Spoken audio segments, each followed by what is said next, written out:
شروع اللہ کے نام سے جو بڑا مہربان نہایت رحم کرنے والا ہے۔ محرم الحرام میں سورۃ الکوثر کا یہ وظیفہ کر لیں۔ انا اعطیناک الکوثر فصل لربک وانحر ان شانئک هو الابتر۔ محترم ناظرین، یہ ایک سادہ لیکن زبردست وظیفہ ہے۔ اس کی خوبی ایسی ہے کہ جو بھی اس کی پیروی کرے گا، اللہ اس کے گھر کو رحمتوں اور برکتوں سے بھر دے گا۔ اسے پڑھنے سے آپ کے گھر کی ناخوشی ختم ہو جائے گی اور رزق میں بے حد اضافہ ہوگا۔ اللہ پاک آپ کے لیے سارے دروازے کھول دے گا اور غیب سے آپ کی مدد کرے گا۔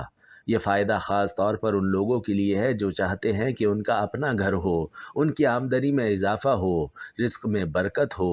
تو آپ کو صرف ایک بار اس عمل کی کوشش کرنی چاہیے۔ اللہ تعالیٰ اس میں اضافہ کرے گا، کیونکہ عزیز بھائیوں اور بہنوں، اللہ تعالیٰ کے لیے رزق میں اضافہ کرنا کوئی بڑی بات نہیں۔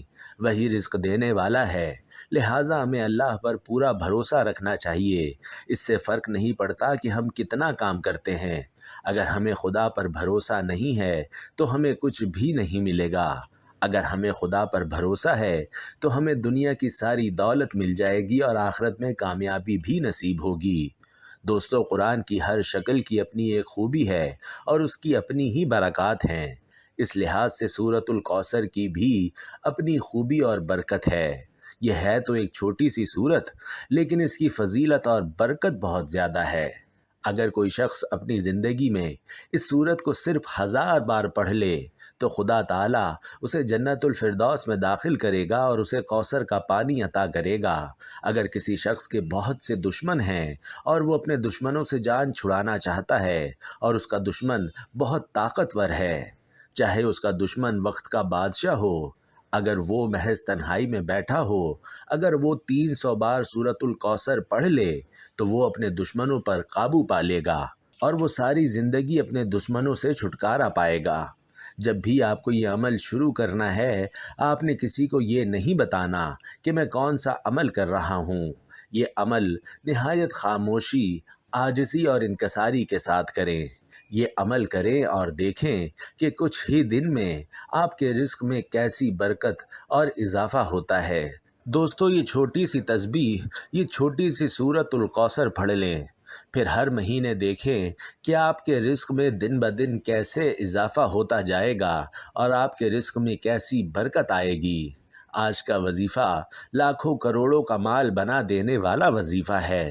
یہ وظیفہ کرنے سے آپ کے گھر میں انشاءاللہ رزق اور دولت کا طوفان آئے گا۔ سورۃ الکوثر اور اللہ پاک کے بہت ہی پیارے نام کا ذکر ہے۔ آپ لوگوں نے پڑھ کر اپنی کسی بھی مشکل کے لیے، کسی بھی حاجت کے لیے، کسی بھی پریشانی کے لیے اس نام کو پڑھ لینا ہے۔ اس نام کو پڑھنے سے انشاءاللہ اللہ پاک آپ کی ہر مشکل کو دور فرمائے گا۔ اگر آپ سب لوگ یہ چھوٹا سا عمل کر لیں تو میری دعا ہے کہ اللہ تعالیٰ اس عمل سے آپ کی اور سب مسلمانوں کی پریشانیوں کو دور فرما دے۔ آمین۔ کیونکہ ہمارا یہ عقیدہ ہے کہ نہ تو اللہ کا قرآن جھوٹا ہے اور نہ ہی کبھی صلی اللہ علیہ وآلہ وسلم کا فرمان جھوٹا ثابت ہوا ہے۔ بدقسمتی سے ہم نے ہی قرآن کو کھولنا چھوڑ دیا، ہم نے ہی قرآن کی تلاوت کرنا چھوڑ دی، ہم نے ہی قرآن پر تدبر کرنا چھوڑ دیا، ہم نے ہی قرآن کے بتائے گئے طریقے پر عمل کرنا چھوڑ دیا۔ حالانکہ ہماری جتنی بھی پریشانیاں ہیں، مختلف بیماریوں سے لے کر بڑی بڑی مصیبتوں تک، ان ساری کی ساری تکالیف کا حل قرآن پاک اور حدیث شریف کے اندر موجود ہے۔ قرآن و حدیث سے ہم اپنے سارے کے سارے مسائل حل کر سکتے ہیں، لیکن ہم نے تو قرآن پاک کو گھر میں بنی کسی اونچی جگہ پر رکھنا ہی مناسب سمجھ رکھا ہے اور ہر روز اسے نظر انداز کر دیتے ہیں۔ قرآن کو کھول کر اس کی تلاوت کرنا مناسب نہیں سمجھتے، لیکن قرآن پاک کی کشش اور خوبصورتی تو آج بھی اسی طرح موجود ہے جتنی آج سے صدیوں پہلے تھی۔ قرآن پاک جس طرح پہلے اپنے سننے والوں کو متاثر کرتا تھا، ان پر اثر انداز ہوتا تھا، اپنے پڑھنے اور سننے والے کی کیفیت کو بدل دیتا تھا، ان کے دلوں کے حالات کو بدل دیتا تھا۔ پہلے لوگوں کی آنکھوں سے قرآن پاک کی تلاوت سننے سے آنسو بہنے لگتے تھے۔ کیا آپ جانتے ہیں کہ یہ تو آج بھی اسی طرح اثر انداز ہو سکتا ہے؟ دلوں کی دنیا کو بدل کر ہماری مشکلوں کو، ہماری پریشانیوں کو، ہماری حاجات کو ہماری مرادوں کو پورا کر سکتا ہے۔ قرآن پاک کو اس طرح سے پیش کیا جائے جس طرح سے اسے پیش کرنے کا حق ہے۔ اگر ہم یہ حق صحیح طریقے سے ادا کریں گے تو دنیا اور آخرت دونوں جہانوں میں کامیاب ہو جائیں گے۔ اسی لیے اللہ پاک سے دعا ہے کہ وہ ہمیں قرآن مجید کا پورا حق ادا کرنے کی توفیق نصیب فرمائے۔ دوستو، آپ لوگ بھی کمنٹ میں آمین ضرور لکھ دیں۔ محترم ناظرین، یہ سورۃ الکوثر اور اللہ پاک کے صفاتی نام ہیں۔ ان کو آپ نے کسی بھی نماز کے بعد پڑھنا ہے۔ آپ کی جو بھی مراد ہوگی تو اللہ پاک وہ پوری کرے گا، اور پورے دل کے ساتھ محنت کے ساتھ اس کے حلال کی جستجو کرو گے تو اللہ پاک آپ کو عطا فرمائیں گے، کیونکہ اللہ تعالی ہی مالکان ملک ہے، وہی تمام جانوں کا مالک ہے، اسی کے قبضہ قدرت میں ہر چیز ہے۔ یہ اللہ پاک کے دو ایسے صفاتی نام ہیں اور ان میں اتنی زیادہ طاقت ہے کہ بندہ جتنا بھی قرض دار رہے، اس کے اوپر چاہے کروڑوں کے حساب سے قرض ہو تو انشاءاللہ اللہ پاک کوئی نہ کوئی ایسا ذریعہ، کوئی نہ کوئی ایسا وسیلہ پیدا فرما دے گا کہ آپ کا قرض انشاءاللہ جلد ہی اتر جائے گا اور آپ کو پتہ بھی نہیں چلے گا۔ لیکن ایک بات کی وضاحت کر دوں کہ ہم جو بھی وظیفہ یا جو بھی عمل آپ لوگوں کو بتاتے ہیں، اول تو آپ لوگ وہ پورا سنتے ہی نہیں۔ ہمیں اکثر کمنٹ میں بتایا جاتا ہے کہ آپ نے وظیفہ یا صورت تو بتائی ہی نہیں ہے۔ حالانکہ یہ کس طرح ممکن ہے کہ ایک وظیفہ آپ کو بتانے کے لیے ویڈیو بنائی گئی ہو اور اس وظیفے کا ذکر ہی نہ ہو؟ لہٰذا آپ سے درخواست ہے کہ ہماری ویڈیوز پوری سنا کریں۔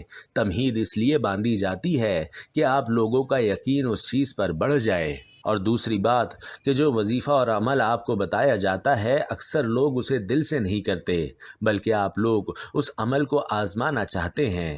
ایک دفعہ آپ اس یقین کے ساتھ کر کے دیکھیے تو آپ خود حیران رہ جائیں گے۔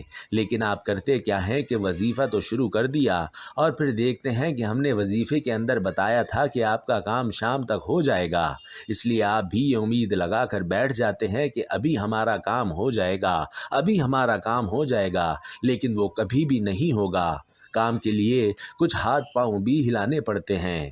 میرے بھائیوں، یہ بات ٹھیک ہے کہ اللہ پاک ہر چیز پر قادر ہے، وہ معجزہ بھی کر سکتا ہے، لیکن ان معجزوں کے لیے بھی اللہ تعالیٰ کی طرف سے کچھ شرائط اور ضوابط ہیں۔ اس لیے آپ وظیفے کو آزمائش کے طور پر مت کیا کریں۔ جو بھی عمل یا وظیفہ آپ کو بتایا جاتا ہے اس کو آپ اتنا یقین سے کریں، اتنے اعتماد کے ساتھ کریں کہ آپ کے چہرے پر خوشی آ جائے کہ ابھی میں یہ وظیفہ کر رہا ہوں، اللہ پاک ایک صفاتی نام کو پڑھ رہا ہوں، اب انشاءاللہ اس وظیفے کے طفیل مسائل ختم ہوں گے۔ جب آپ کے ذہن میں یہ تصور آ جائے گا، کیونکہ جو چیز آپ کا دماغ سوچ رہا ہوتا ہے وہی ہوتا ہے، جب آپ یہ چیزیں اچھی طرح سے ذہن میں بٹھا لیں گے تو انشاءاللہ آپ کا وہ کام ہو جائے گا، کیونکہ اسلام میں واضح طور پر کہا گیا ہے کہ اعمال کا دار و مدار محض نیتوں پر ہے۔ اس لیے جس طرح بھی آپ نے سوچنا ہوگا ویسا ہی آپ کے ساتھ ہوگا۔ اللہ پاک انسان کے لیے بہتر فیصلہ کرتا ہے، لیکن انسان کبھی یہ سمجھ نہیں سکتا۔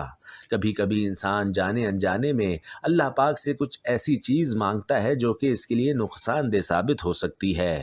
بعض اوقات چیز مانگنے کے بعد آپ اپنے طور پر اللہ پاک سے وقت کا تعین کر لیتے ہیں، حالانکہ اللہ پاک نے اپنے متعین وقت کے مطابق وہ آپ کو ایسے وقت پر عطا کرنی ہوتی ہے کہ آپ اس کا زیادہ سے زیادہ فائدہ اٹھا سکیں۔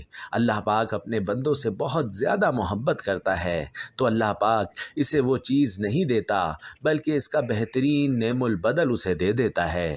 محترم ناظرین، اب اس مبارک عمل کی جانب چلتے ہیں۔ آپ کے گھر میں جتنی بھی تنگ دستی ہے، جو بھی مشکلات اور پریشانیاں ہیں، اگر آپ قرض میں جکڑے ہوئے ہیں، آپ نے صرف نماز ادا کرنے کے بعد اسی جگہ پر بیٹھ جانا ہے اور 33 مرتبہ اس عمل کو کرنا ہے۔ اللہ پاک کی یہ صفاتی نام یہ دولت کے لیے بہت ہی مشہور ہیں۔ میرے بھائیوں اور بہنوں، جتنی بھی آپ کو ضرورت ہو، آپ جتنا بھی اللہ سے مانگنا چاہیں، اللہ پاک آپ کو نوازتا ہی چلا جائے گا۔ پھر دھیرے دھیرے اللہ پاک آپ کی تمام تر مشکلات کو ختم کر دے گا، اور انشاءاللہ آپ بھی ہر گزرتے دن کے ساتھ دولت مند ہوتے جائیں گے، آپ کے رزق میں کشادگی ہوتی چلی جائے گی۔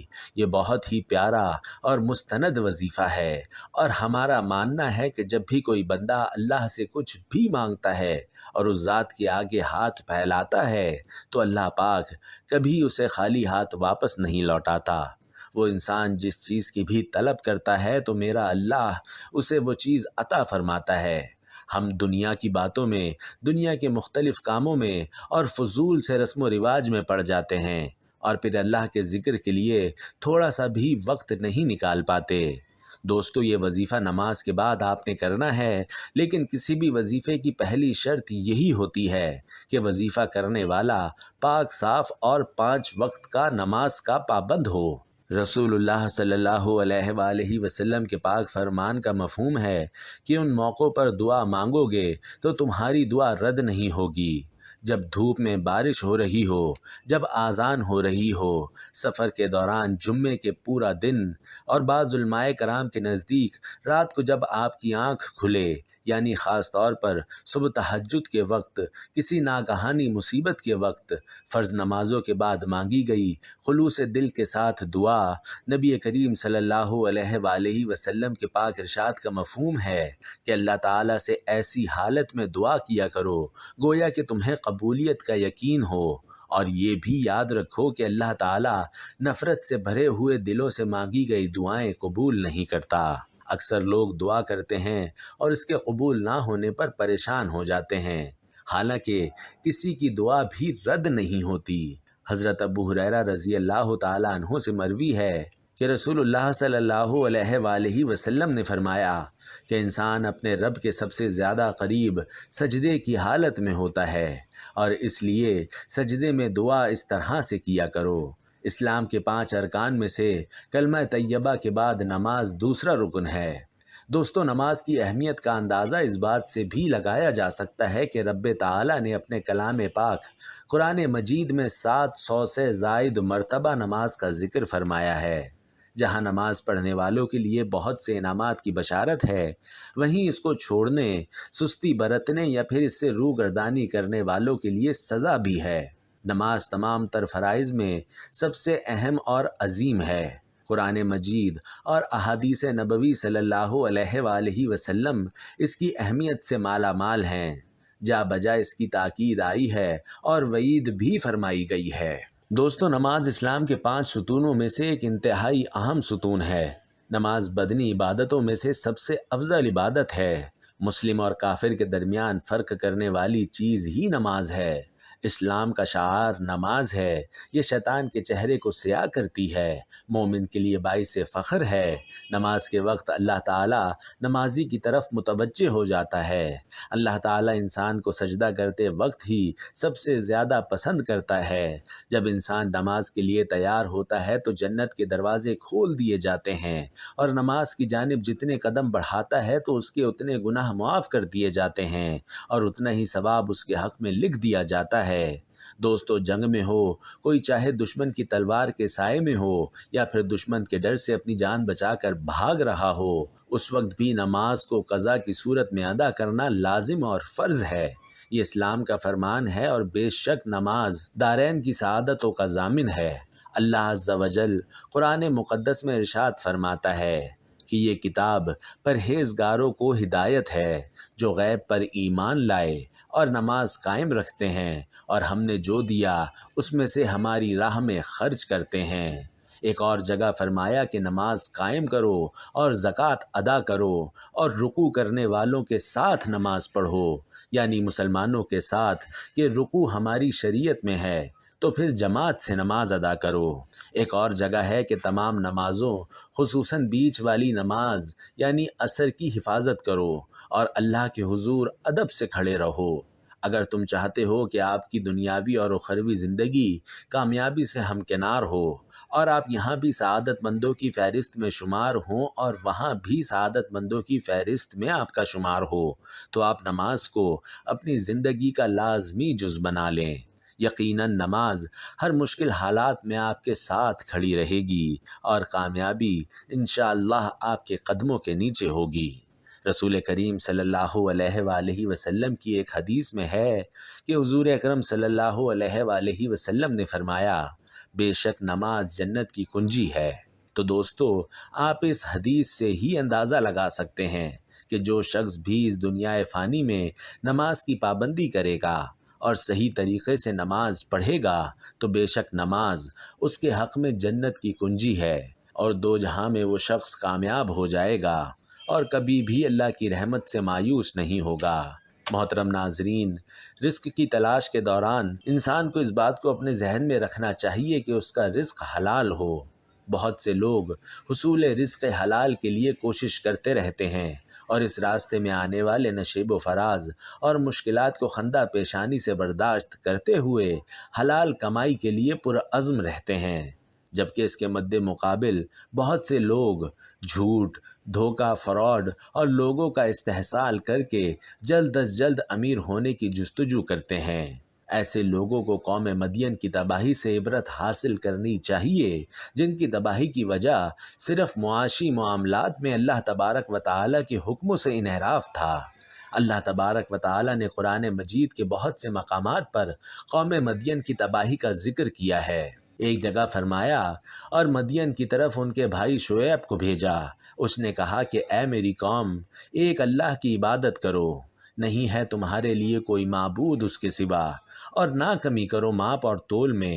بے شک میں دیکھتا ہوں تمہیں اچھے حال میں، اور بے شک میں ڈرتا ہوں تم پر گھیر لینے والے دن کے عذاب سے۔ اور اے میری قوم، پورا کرو ماپ اور تول کو اور انصاف کے ساتھ، اور نہ کم دو لوگوں کو ان کی چیزیں، اور مت پھرو زمین میں فسادی بن کر۔ اللہ کا باقی بچا ہوا جائز منافع بہتر ہے تمہارے لیے، اگر ہو تم ایمان لانے والے، اور نہیں ہو تم پر ہرگز کوئی نگہبان۔ ناظرین، انہوں نے جب حضرت شعیب علیہ السلام کی نصیحتوں کو قبول کرنے سے انکار کیا تو اللہ تبارک و تعالی نے ان پر قوم سمود کی طرح چنگاہڑ کے عذاب کو مسلط کر دیا اور ان کو نشان عبرت بنا ڈالا۔ اللہ تبارک و تعالی رزق طیب کمانے والے کی عزت میں اضافہ فرماتے ہیں، جبکہ رزق حرام کو کمانے والا انسان کی نظروں میں ذلیل ہو جاتا ہے۔ کتاب و سنت سے معلوم ہوتا ہے کہ اللہ تبارک و تعالی رزق حرام کمانے والے کے نیک اعمال کو بھی قبول نہیں فرماتے۔ انسان کی دعا جو اس کو مشکلات سے نکالتی ہے اور غاروں کے دھانوں پر موجود ٹنوں وزنی پتھر تک کو ہٹا دیتی ہے، وہ بھی رزق حرام کی وجہ سے قبول نہیں ہوتی۔ اس حوالے سے صحیح مسلم کی ایک حدیث درج ذیل ہے۔ حضرت ابو ہریرہ رضی اللہ تعالی عنہ سے روایت ہے کہ رسول اللہ صلی اللہ علیہ وآلہ وسلم نے ایک آدمی کا ذکر کیا جو طویل سفر کرتا ہے، بال پر گندا اور جسم گرد و غبار آلود ہے، دعا کے لیے آسمان کی طرف اپنے دونوں ہاتھ پھیلاتا ہے، اے میرے رب، جبکہ اس کا کھانا حرام ہے، اس کا پینا حرام کا ہے، اس کا لباس حرام کا ہے، اس کو غذا حرام کی ملی ہے، تو اس کی دعا کہاں سے قبول ہوگی؟ تو دوستو، ہمیں کتاب و سنت کے واقعات کو ذہن میں رکھتے ہوئے ہمیشہ رزق حلال کمانے کی کوشش کرنی چاہیے اور حرام کمائی سے اجتناب کرنا چاہیے۔ اب وظیفہ شروع کرنے سے پہلے بسم اللہ پڑھ کر 21 مرتبہ درود ابراہیمی آپ نے پڑھنا ہے، کیونکہ درود پاک پڑھنے کی بہت سی فضیلت اور برکات ہیں۔ آپ لوگ بھی کمنٹ میں کوئی چھوٹا درود جو آپ کو پسند ہو وہ لکھ دیں، اور وظیفہ شروع کرنے سے پہلے آپ کوئی بھی درود پڑھ سکتے ہیں۔ درود ابراہیمی جو آپ نماز میں پڑھتے ہیں وہ پڑھ لیں تو زیادہ افضل ہے۔ 21 مرتبہ درود پاک پڑھنے کے بعد 33 مرتبہ یا غنیجو یا مغنیجو پڑھنا ہے، اور اس کے بعد 300 مرتبہ پھر استغفر اللہ پڑھیں اور 40 مرتبہ سورۃ الکوثر پڑھیں۔ انا اعطیناک الکوثر فصل لربک وانحر ان شانئک ھو الابتر۔ اور یہ پڑھنے کے بعد آخر میں وہی 21 مرتبہ درود پڑھ لیں جو آپ نے شروع میں پڑھا تھا، اور یہ سارا عمل کر کے اللہ کی بارگاہ میں اپنی حاجات پیش کریں، اور اللہ تعالیٰ آپ کی دلی خواہشات، آپ کے تمام دکھ تکالیف اور تمام پریشانیوں سے بخوبی آگاہ ہے، لیکن اس کے باوجود بھی اللہ تعالیٰ کو انسان کا اپنے سامنے مانگنا بہت پسند ہے، اس لیے آپ خوب دل لگا کر اور خوب دل جمعی سے مکمل یقین اور اعتماد سے اللہ تعالیٰ سے مانگیں، اور ہمیشہ اس طریقے سے دعا مانگیں کہ اللہ تعالیٰ سے سچے دل کے ساتھ مانگی گئی دعا اور یقین کامل اور بھروسہ رکھ کر مانگی گئی دعا کبھی رد نہیں ہوتی۔ اللہ تعالیٰ آپ کی دعا کو قبول فرمائے گا، پھر آپ لوگ خود حیران رہ جائیں گے۔ ہمارے نبی تاجدار سرور کونین صلی اللہ علیہ وآلہ وسلم روزانہ اللہ سے دعا مانگا کرتے تھے، اور آپ سب بھی میرے ساتھ دعا مانگیں کہ اے اللہ، اے ہمارے پروردگار، تیرے سوا اس قابل کوئی بھی نہیں ہے کہ جس کو مدد کے لیے پکارا جائے، تیرے سوا کوئی بھی نہیں ہے جو ہر وقت ہر جگہ حاضر و ناظر ہو، تو ہی حقیقی بادشاہ ہے، اور تیرے سوا کوئی ایسا نہیں جو عطا کر سکے، تیرے سوا کوئی ایسا نہیں جو کہ زوال سے پاک ہو، جسے نہ نیند آتی ہو اور نہ اونگ آتی ہو، تیرے سوا کوئی نہیں ہے جو ہر عیب سے پاک ہو۔ اپنے پیارے حبیب حضرت محمد صلی اللہ علیہ وسلم کے صدقے ہماری تمام پریشانیوں کو دور فرما، ہمارے تمام دکھ تکالیف کو دور فرما، اور ہماری دلی مراد، ہماری دلی دعا قبول و منظور فرما۔ ہم سب کو پکا اور سچا مسلمان بنا دے، اور ہم سب کو عذاب قبر اور عذاب حشر کی سختیوں سے محفوظ فرما۔ اے اللہ پاک، ہمیں گمراہی کے راستے سے ہٹا کر صراط مستقیم پر چلنے والا بنا دے۔ اے اللہ، ایسی نماز پڑھنے کی توفیق عطا فر جس نماز سے تو راضی ہو جائے، زندگی میں ایسے نیک اعمال کرنے کی توفیق عطا فرما جن اعمال سے تو راضی ہو جائے۔ اے میرے رب، ہمیں ایسی زندگی گزارنے کی توفیق عطا کر جس زندگی سے تو راضی ہو جائے، ہمیں ایمان پہ زندہ رکھ اور ایمان پہ ہی ہمارا خاتمہ فرما۔ اے اللہ، ہمیں تیرے احکام کی فرما برداری کرنے والا بنا دے، اور تیرے پیارے حبیب محمد الرسول اللہ صلی اللہ علیہ وسلم کے نیک اور پاکیزہ آداب کو اپنانے والا بنا دے۔ اے اللہ، ہماری پریشانیوں کو دور کر دے۔ اے اللہ، جو بیمار ہیں انہیں شفائے کاملہ عطا فرما، جو بے اولاد ہیں انہیں اپنے خزانوں میں سے نیک اور صالح اولاد عطا فرما۔ اے اللہ، جن کے جو کام رکے ہوئے ہیں وہ پورے کر دے۔ اے اللہ، بچھڑے ہوئوں کو ملا دے۔ اے اللہ، شادی شدہ جوڑوں میں محبت اور خلوص پیدا کر دے اور ان کی زندگیوں میں برکت ڈال دے۔ اے اللہ، تمام لڑکے اور لڑکیوں کے نصیب اچھے کر دے۔ اے اللہ، جو قرض کے بوجھ تلے دبے ہوئے ہیں ان کا قرض جلد سے جلد ادا کر دے۔ اے میرے رب العزت، شیطان سے ہماری حفاظت فرما۔ اے اللہ، رزق حلال کمانے کی توفیق عطا فرما۔ آمین۔ ناظرین، آپ لوگ بھی کمنٹ میں آمین ضرور لکھ دیں، کیا پتہ کس کی دعا، کس کی آمین پر کس کا نصیب کھل جائے۔ جزاکم اللہ خیر۔